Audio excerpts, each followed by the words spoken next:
Okay. Yes. Hello, everyone. It is June 2nd.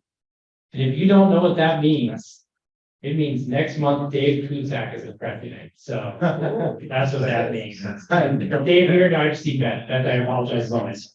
I want to thank Dave Brandenburg and Charles Byrne today for being our greeters and welcoming everyone to Rotary. Eric Marcus for being ticket master, IT master, check-in master, because Joe Jenkins said he was painting his church, so he could not be here today. Pete Mark, Mike, thank you as always for the programs. I know you worked full law strings for today, so thank you. And Jim's on the website. Thank you. So, Mr. James Jardy.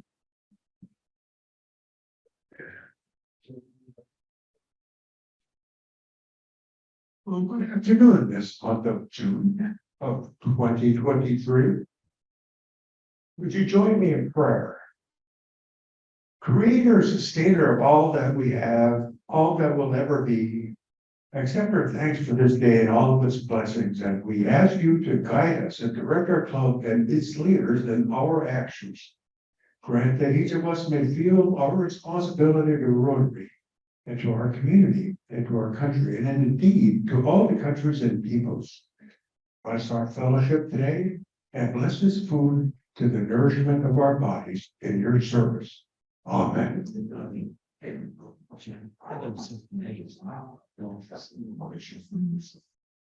Joe Jenkins is out, 100% attendance.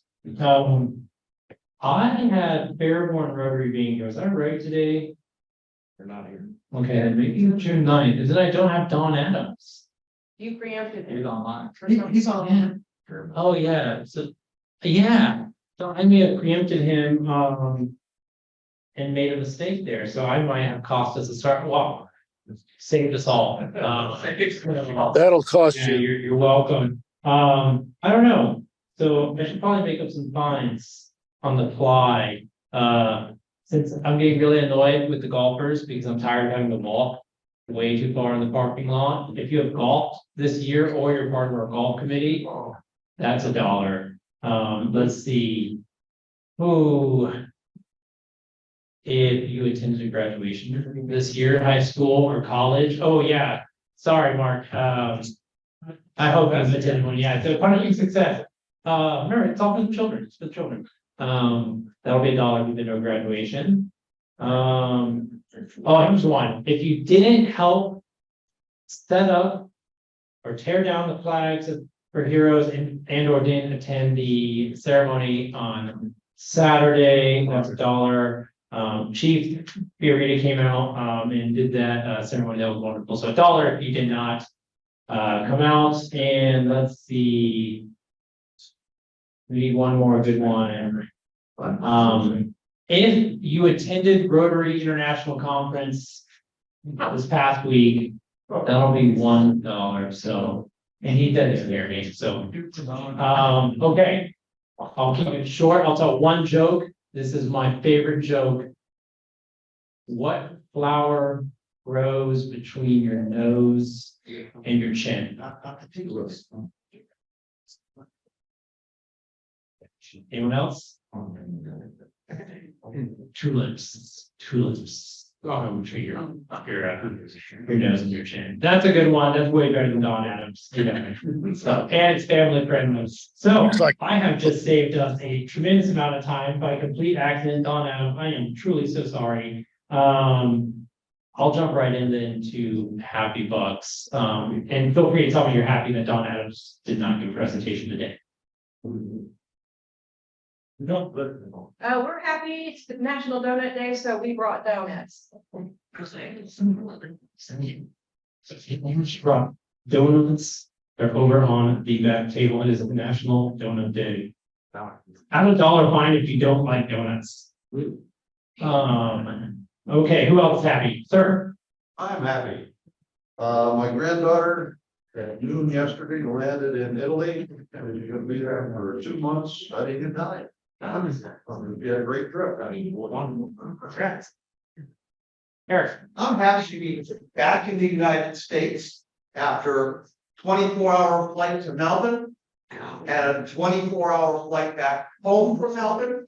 I got back, yes, I got home from Cincinnati Airport at 1 a.m. this morning. I was in bed promptly at 2:30. And Who's the labor, Cincinnati, where?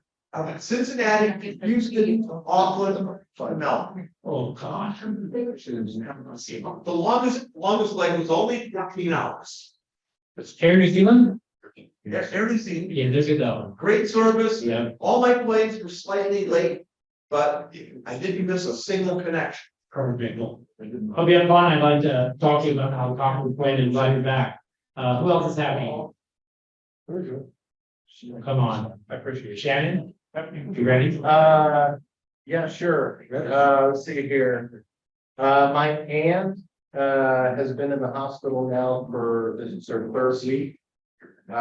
She had made some major surgeries with complications. She was intubated, they had medically, knocked her out. So I went and visited her and fed her breakfast this morning. She got, off the ventilator, and she's conscious, she can talk. It's huge. So I'm happy to see her doing well. So, that and, Isaac, Abby, and, the cousins are all going to Chicago for the weekend. So kid-free weekends. Okay. Yeah. Anyone else happy? I got one guy. So, My son got engaged yesterday. do you have your like savings account ready for the upcoming con? I hope it's not mine. Bride's family pay. Oh, there you are. I forget. I haven't had to run that issue yet. So, isn't Paula does rehearsal dinner though? Yeah. Okay, hopefully it's a cheap one. I had pizza at mine, so my father loved me. Oh, So, who else? Also, it's a dollar fine if you walk in late. I'm not gonna point out who, but I saw it. daughter graduated from Beavercreek High School, and she'll be attending Kent State University studying aerospace engineering. Program. Congratulations. Anyone else? I have two.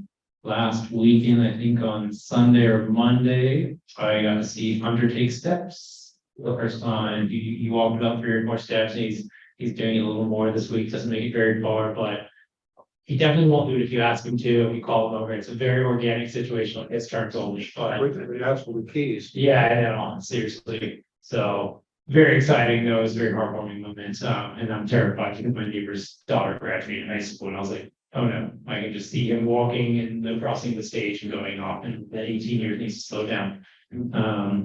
Although I did get fired in my first week on my new job, and I've had a lot of fun. And it's very interesting. I don't know how many of y'all had a remote job. I've never had one. And then, you usually show up and they're like, here's who the coffee is, here's everyone's. It was a 3-hour Zoom meeting. It was a very long Zoom meeting. I've spent my whole week on Zoom, but it's very fun. I have a wonderful team. So very happy about that. Anyone else? Okay, does anyone have announcements? No. Monday morning, this coming Monday will be the under me at least, hopefully, like to maybe think of it, final first Monday coffee. It'll be at Beavercreek Coffee Hub. We haven't done that one since January. So that'll be 7 a.m. over on Dayton D at the Beavercreek Coffee Hub. Lord help me, I will send out an email this weekend reminding people. Love to see you all there. Any other announcements? Okay, I do want to say thank you to everyone who's involved with Five Star Heroes, Jim Rod specifically, for making that happen. He puts a lot of effort behind the scenes, and I know that means a lot to a lot of people. Anybody who volunteered knows it because you hear all the horns. Everybody honks when you're out there. People are happy. People are proud to be in this community and proud of what we're doing. And it looks good for our club. Thanks to the signage. Beth, I'm assuming. Who makes that signage possible, to Shannon and JD who hammer those signs in because I can't do it. So thank you all to everyone who was involved, and Chief for coming out and being our speaker on Saturday. It was a really good time. So thank you for everyone at the Five Star Heroes. The next one will be July 4th weekend at Beavercreek High School. So more to come on that here in 4 weeks. Okay, keep trying.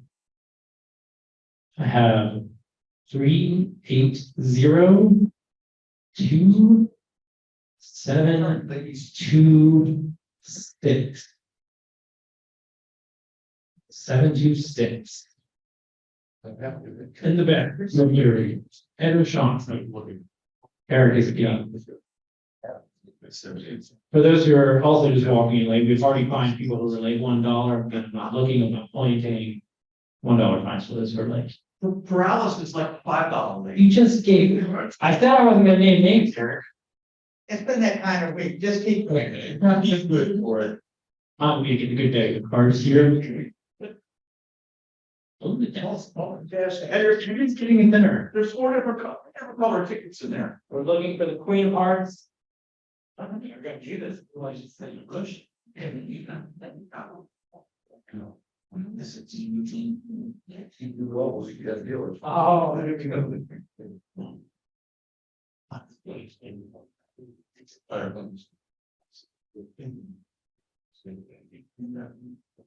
Fuckers.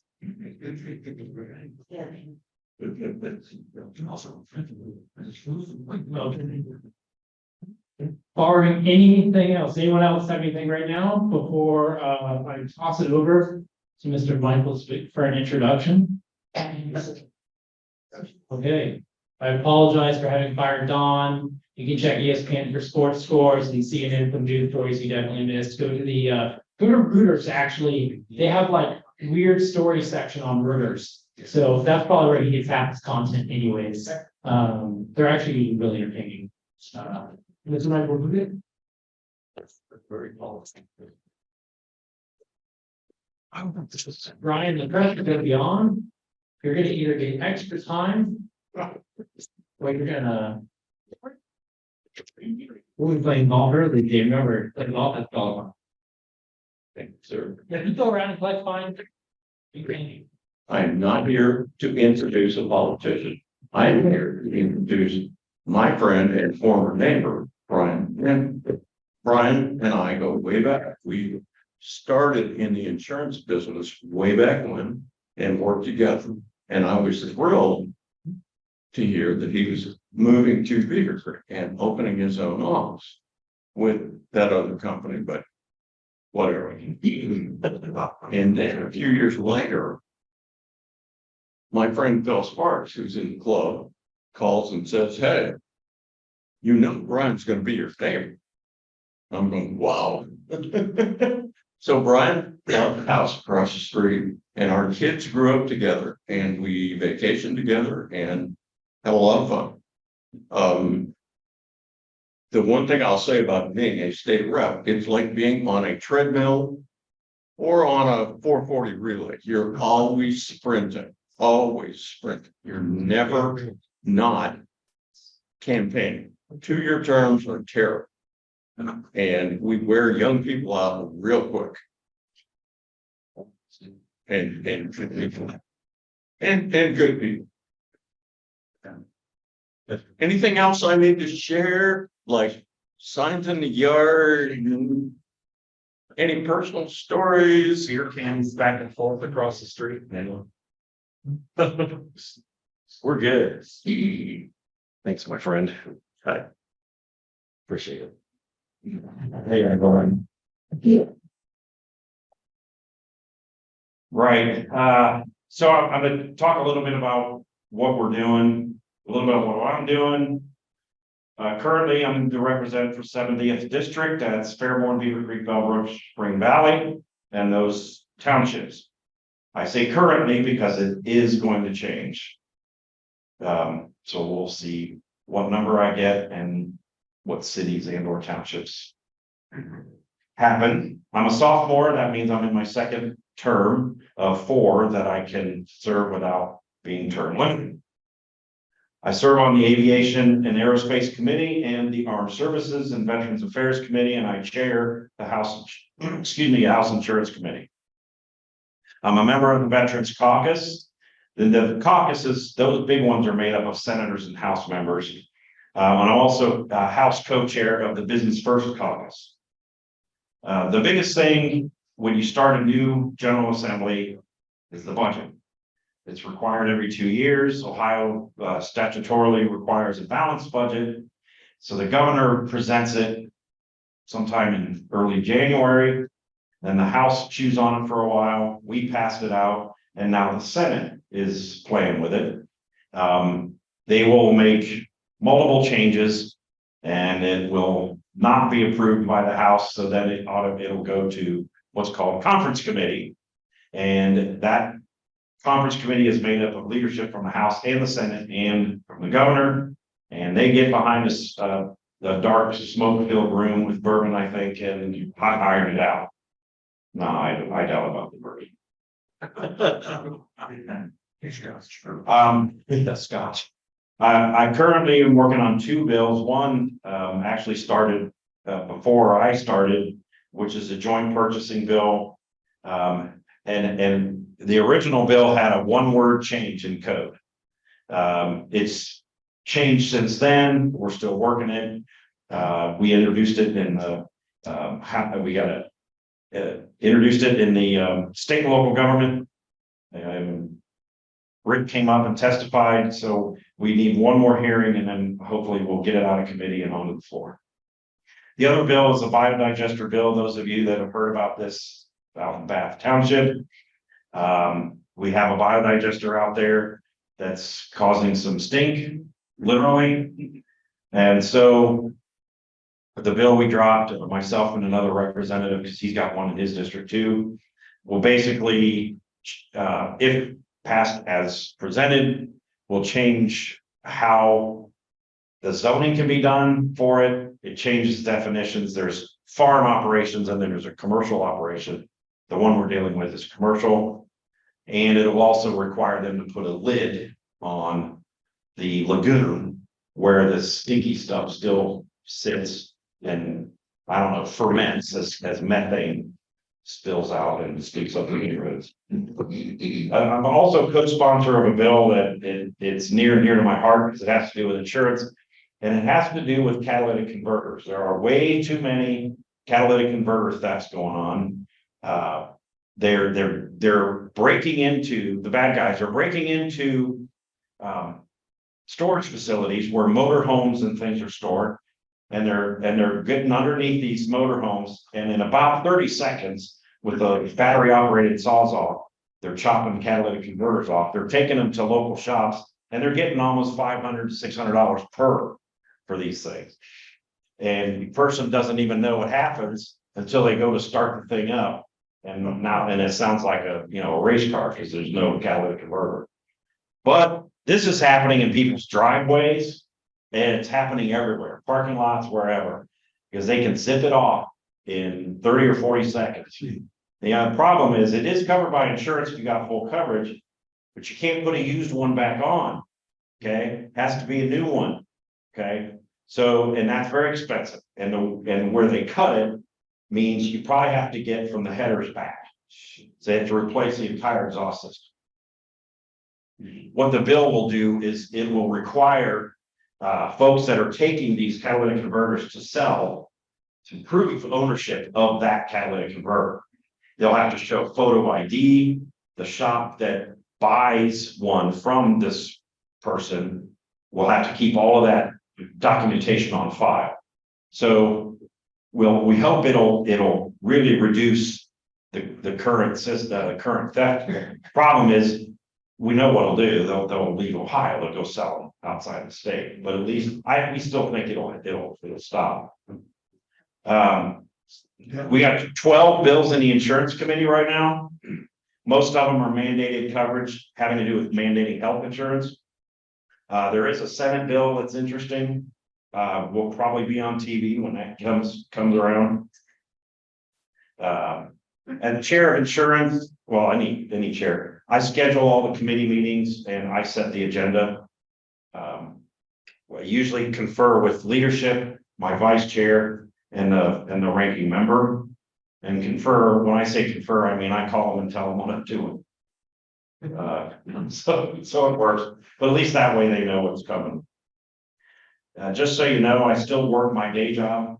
I'm up in Columbus usually 2 days a week, Tuesdays and Wednesdays. I'm fortunate I don't have committees on Thursday, so that works out. I will say in the budget, it's a good budget. The House made a lot of changes. One of the things that I fought for was that Wright State, they started a new program 2 years ago. Those of you that are military and civilian contractors know that a big deal is about having security clearance. And you know, it's hard and it takes time to get security clearance, right? So part of the problem is you have a student at Wright State who's going to be in one of those jobs.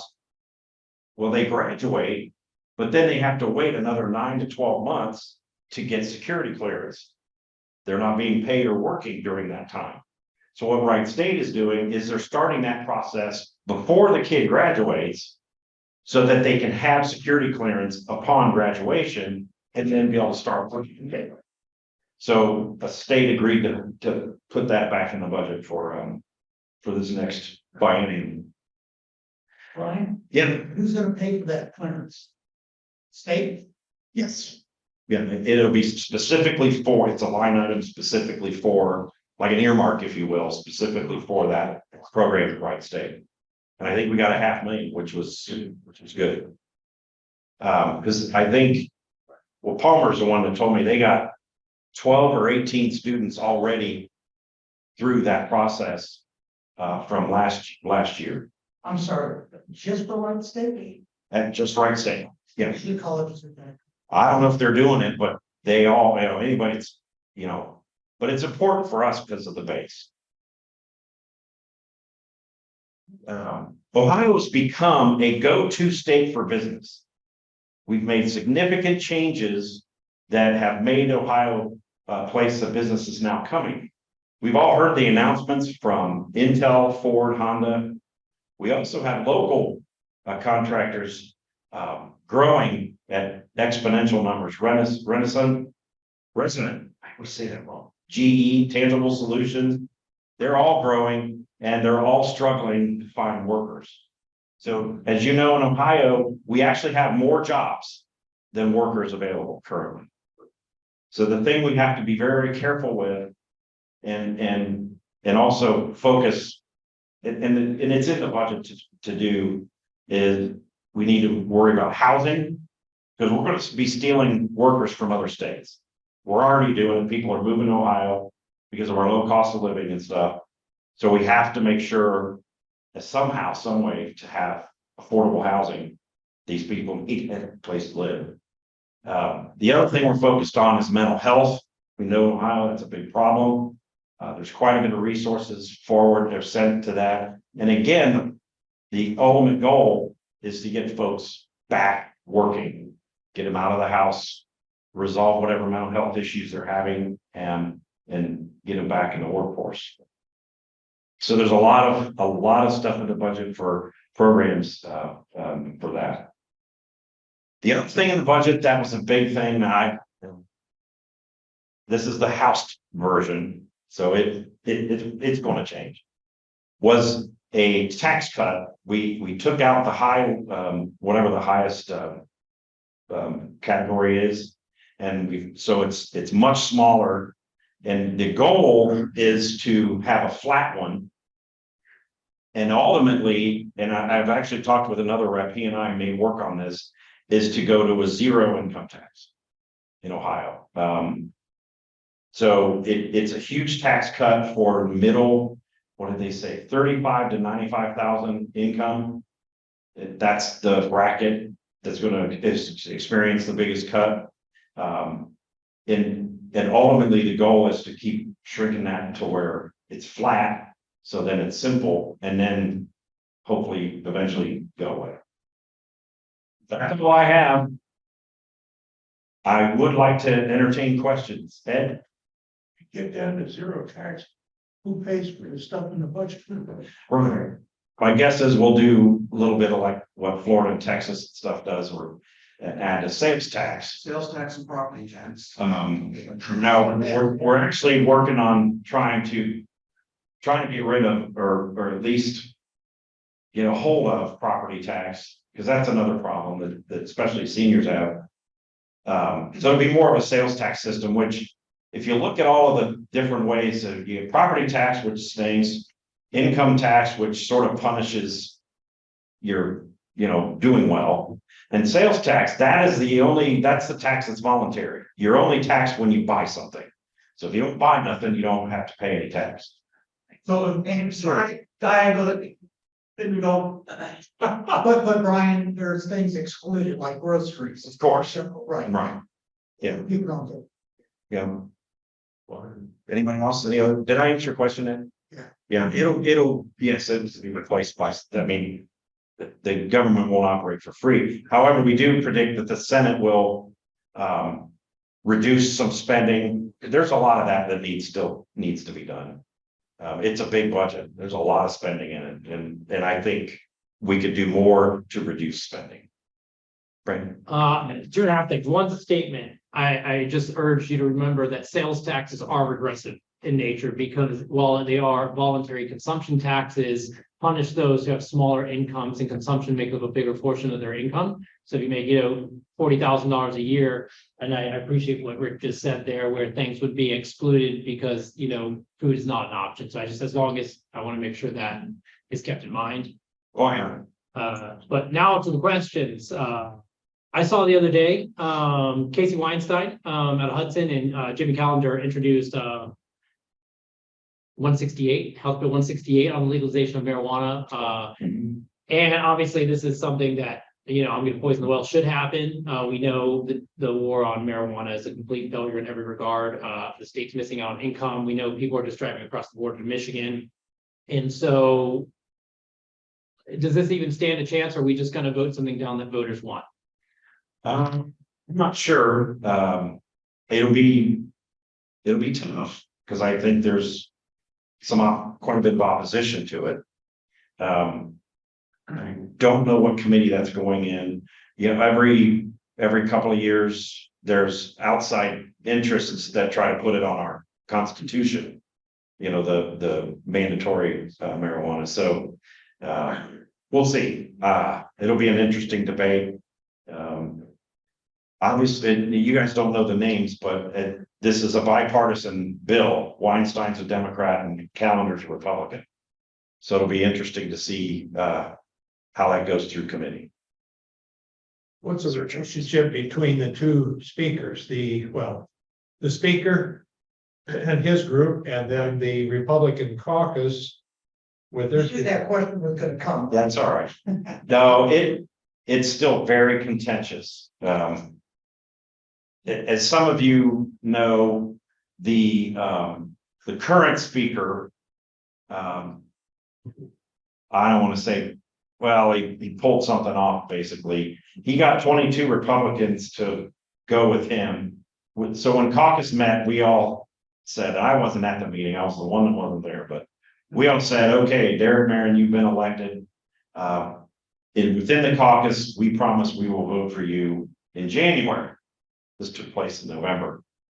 And between that time and January, 22 Republicans said, no, we're going to support Stevens. And the Democrats agreed to support Stevens for whatever reason. So in January, a nomination was made to elect Stevens. And with the 22 Republican votes and all of the Democrat votes, Stevens was elected. It was close. I think the rest of us voted for Marin, as we said we would, but Stevens won.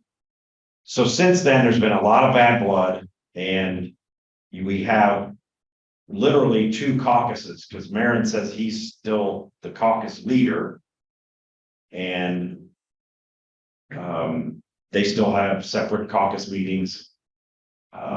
There's several, I'm going to call it Marin camp Republicans who are still very upset and continue to stir the pot. I think it's a nice way to put it. So a lot of bills that are good bills, we passed one out of insurance. That's the speaker's going to hold under the line because one of the bill sponsors is sort of a thorn in his side. So politically, that bill ain't going anywhere. Yeah. And it's a good bill. It passed unanimously, but I doubt it goes anywhere. So there's too much of that going on, to be honest. It's no fun. JD? Quick question, well, maybe not a big question, but going back to the security clearance thing, the break state. How does that work? Because not everybody graduating is gonna need that, so do they have to have a job lined up before they can apply for it type of thing? I mean, I believe so. I believe it's not just willy-nilly. I'd like to have, so it wouldn't make sense for everybody graduating to get it. no, I think it's for those that are going that path and probably hired already and just waiting to graduate and everything. Okay. Cause I mean, the FBI is not gonna do anything unless Right. they're, They have a reason. right. David, did you? Yeah, I know, one of them, I've seen there's several states now that have made legislation, to make it illegal for guys, with XY chromosome, playing games with XX chromosome. That's utterly ridiculous to start with, but that's a whole different subject. How far is the state gone in trying to legislate that? Well, the House tends to, okay, the question is, I'll say it this way, if I say it wrong, I apologize, it's all sort of PC, right? If you're biologically a boy, okay, a lot of and then very, very few people, biological boys are identifying as girls and they want to compete in girls' sports, and they are. OSHA is letting them. And 3 times last GA, we passed it out of the House and it sat in the Senate under the line. And at the last minute, last year, the Senate agreed, and the law was written for K through college. The Senate amended it for K through 12, and the bill sponsor refused. So it died. It's passed out of committee again. I'm guessing it'll come to the floor again. And I'm thinking the Senate will do the same thing they did before. And it has to do with NCAA. If we pass it in Ohio, the NCAA I think something about they won't allow NCAA tournaments in the state. So the state's looking at it as, oh crap, we could lose revenues and things due to not having tournaments in Ohio because of that. And the bill sponsor is going to hold fast on that. She wants it to be K through college. We met, I remember the testimony that was from the Ohio, whatever the Ohio sports group. There's like 13 boys wanting to compete as girls. Out of 11 million people in the state, there's 13. It's that low of a number. So, question is, we're passing a law for 13. There's part of the debate. And doesn't the federal law already beat the state law now? No, there's no federal law as far as I know. What was that? Specific to that? I know the Biden administration just. It was more of a rule, not a law. I don't know if it had anything to do with, I think, yeah, and the other thing they're working on is the bathroom thing, so. The Attorney General came out with an opinion, but it doesn't mean anything, you know. Well, Did I answer your question, Dave? yeah, but does that mean I can ride a motorbike in bicycle tournament and win and say I associated that bicycle? You know, this line is the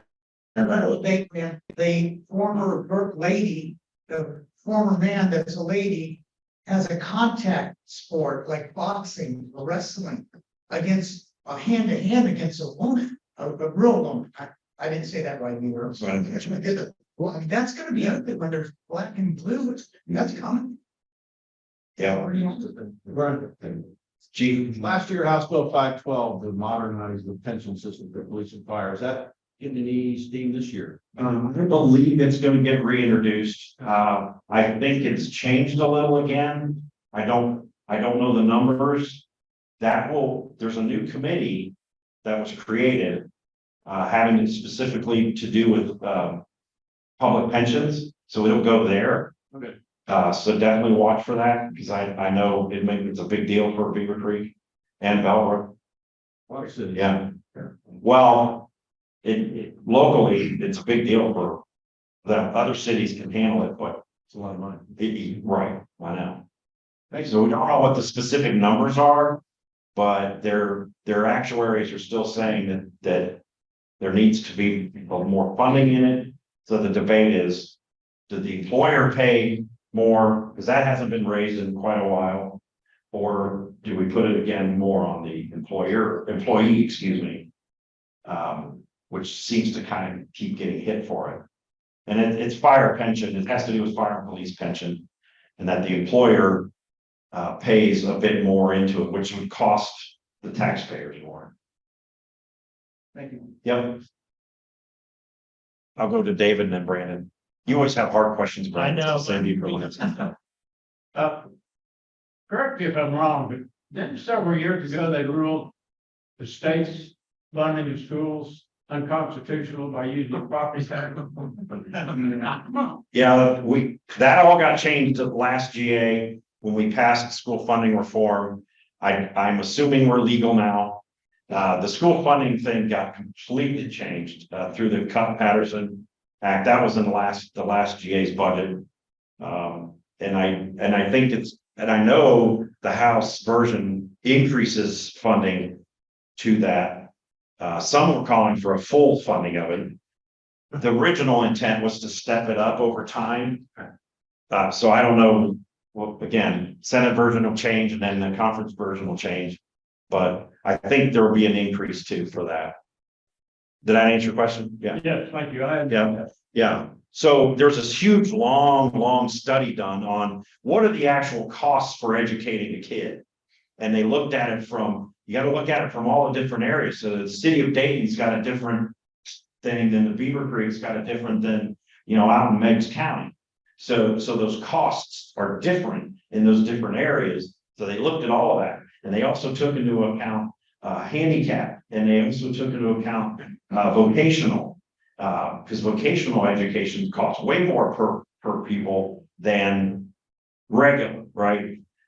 So they took all of that into account and they put it into a formula so that it gets down to the per student cost based on the school situation. So I think Beavercreek, at the end of the day, Beavercreek's they get like $100,000 increase. It was nothing. So they weren't terribly thrilled with the thing. But a lot of other schools locally got quite a bit more money. So they were happy with it. It depends on where you're at, who's happy and who was sad. They didn't lose money, Beavercreek didn't, but they didn't get much either extra. Brandon? Okay, you knew it was coming. Last year, Attorney General Yost told us special elections are bad. They get really bad turnout. They cost Ohio a lot of money. They're a big waste of resources, and the Republican legislature banned them. Y'all turned around and now we're told that we need this constitutional amendment on August 8th.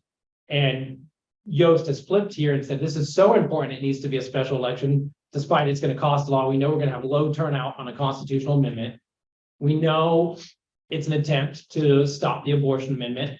We know it's an attempt to get around the gerrymandering that was passed constitutionally, but needs probably revised constitutionally again. So we know it's short-sighted. We know that there's attempts being made in the works right now to stop dark money in local politics and to increase transparency, but that's going to have to be a constitutional amendment because the state legislature is never going to touch that. So when we put this out there, when you look at the 60% threshold, if you look back in time, that's pretty much going to kill every constitutional amendment the citizens have ever put forward. Very few are going to make it. You double the amount of counties. Signatures have to come from all 88 counties now instead of 44.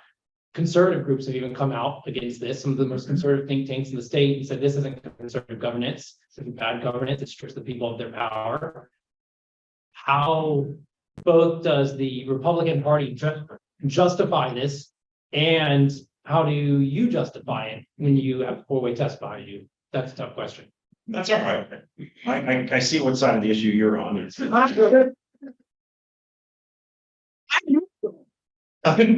Brandon definitely wrote one book. First of all, I think the legislature should have done this years ago personally. But the Constitution is a founding, this is my personal opinion. This isn't I don't have my talking point, so I don't know what the Republican talking point is. Personally, our Constitution is a founding document. It's not a law. It's more powerful, it's stronger, it's bigger than the law. And Ohio is one of the easiest states in the country to hijack the Constitution. I just think it should be harder. That's my main purpose. Amen. It's actually easy. You only need, actually, when you look at the population of registered vote, you need a small number of signatures. These people that gather signatures are usually paid. So they get paid $1 per signature or whatever. And then all it needs under current rules is 50.1% of the vote. Well, Ohioans to vote for it. The new rule, as Brandon has said, will be, all 88 counties have to be represented. I like that because right now, only the populous counties have to sign these things. So they could be enacting something that the rural places don't like. But it also changes the threshold of approval from 50.1 to 60.1. We're still going to be one of the easier states, but we're going to be kind of in line with much of the others. Over the years, tons of things have occurred, from mandatory minimum wages. Hell, like not too long ago, legalized marijuana, gambling. Guys, remember that one? Hold traps, Pardon? leg hold traps. Leg hold. Yeah, that was a constitutional amendment. Yeah. And most of the times, they're not organic, they're not coming from in the state. They're usually coming from out of state, from very large money special interest groups. Now, I will disagree with one thing you said, all due respect. Totally allowed. That most of the constitutional amendments actually passed by well over 60%. The last two we did was 77 and 75 or so. They were in the upper 70s that passed. I'm trying to remember what they were. It was just last year, whatever. Now, I will agree, we do look like a bunch of damn hypocrites saying we outlawed August elections and then turn around and voted for August elections. That's on us. But I mean, It's totally hypocrite. why can't we just wait till November?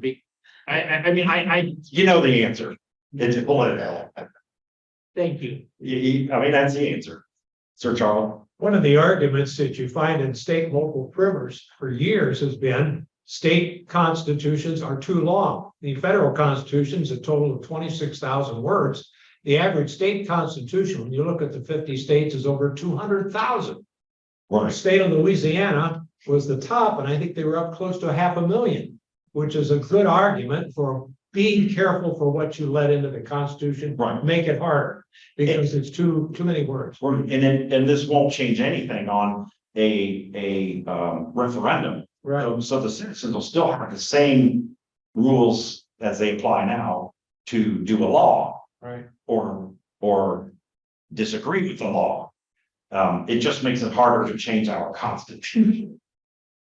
For that. Eric? That's gonna make it harder for the state legislature to make needed changes to our constitution as well. Exactly. I mean, And that was a debate and that may not be a good thing for us going forward, because Right. if you look at what the world looked like in 1900 and what it looked like in 2000 and what it looks like today, it's changing pretty fast. Yeah. And if we start locking ourselves into doing things because something out there might go wrong, then maybe we really ought to think what we're doing. And the other point I want to make is that it makes it look like our Ohio legislature is afraid to bow to the will of the people. That was another debate. Shannon? I'm just curious, is there anything as a preemptive to immigration issues that we're invariably gonna have to deal with? No, that's federal. State has no, other than sanctuary areas Right. that a city or any kind of local governing municipality can do. Because of home rule in Ohio, if Columbus wants to make themselves a sanctuary city, there's nothing the state can do about it. I mean, Yeah. immigration's getting to the point that it's destroying these budgets of these communities, Just a quick example, We did for the. right, and Cameras. And something else that just came to mind too was that, that we, there's a roofers bill. Well, follow this one. Those of you that know roofing contractors sometimes know that there's a lot of Mexicans up on roofs doing the work that they're probably maybe not citizens. And so this roofing bill has to do with licensing roofers, which will put the use of non-citizen labor out of business. So that's an example of, How about non-green card, but well, you know what I mean, it's just undocumented, whatever the problem. Green card, you should be putting the roofing company out of business for employment. Well, I don't know how it works, I don't know how they, but I think it's in cash, they do it, so. So that's a bill that's being currently debated in the state and local government. Any other questions? So why don't you give them a real softball But that's. after mine there, like, make them feel good there. okay, you go to still and that's football games. Yeah. Oh, and my favorite place to be on Friday nights is announcing football, so yes, absolutely. Anything else, anybody? I want to thank. I want to tell you, it is, and Rick will tell you too, it's a real honor, it's a real privilege to serve, to be in Columbus, to do the work we're doing. It's a lot of fun. I still will walk around and look around in the state house and go, how the hell did I get here? Well, but it's awesome, and I feel like it's an awesome responsibility. I still feel like I'm kind of treading water when it comes to sharing insurance. Because we get it from all different angles, you know, this lobbyist wants it, this person wants it, and but I'm learning, I'm picking it up, and I was in a hurry. Now I know I need to slow it down and be patient and work things through, and that's what I'm doing. So Not too patient, you only got 3 more terms. it's okay. That's fine with me. 8 years would be plenty. If I go that whole time. So thanks, everybody. I got a picture. I want to thank Brian. I think Brian knows it's not personal. I'm just passionate, and I appreciate that Brian gets up here and takes these questions, whether it's from us or from the rest of his constituents. I know that it's tough. I try to be cordial, even if it's clear which side I'm on. I hope that you found this forum to be a good one. And thank you for all you do in Columbus and for all you do here. So thank you. I don't know if I've ever mentioned this, but I tell people about Brian all the time. One of my best memories of Brian was right when I assumed the presidency. And he said, I'll tell you this, like I tell every president, if I can do anything for you, you just let me know. And I've never forgotten that. I thankfully haven't called that favor in too much, but I definitely remember that because I've had to ask people for help over the past year. So thank you, Brian. I really mean that. I'm going to look. Courtesy Beth, we will find your hat, a conundrum, probably a lot of conundrums where you come from in Columbus. So we'll get that to the library. Trying to think, again, I'll try to send out an email this week, Monday morning, 7 a.m. at Beavercreek Coffee Hub on Dayton Senior. Yeah. Does anybody have anything else? Am I forgetting anything? Yeah, I didn't check my notes. Next week. When's the next board meeting? Probably needs to be next Friday, has to be, because I'm gonna be out of town. So, yeah, next Friday, call it. Trying to think, next week's speakers, I'm not gonna confirm it, because Mark's gonna confirm it. It'll be an email next week, so keep an eye out for that. Brian, would you lead the pledge of allegiance? I pledge allegiance to the flag of the United States of America and to the republic for which it stands, one nation under God, indivisible, with liberty and justice for all.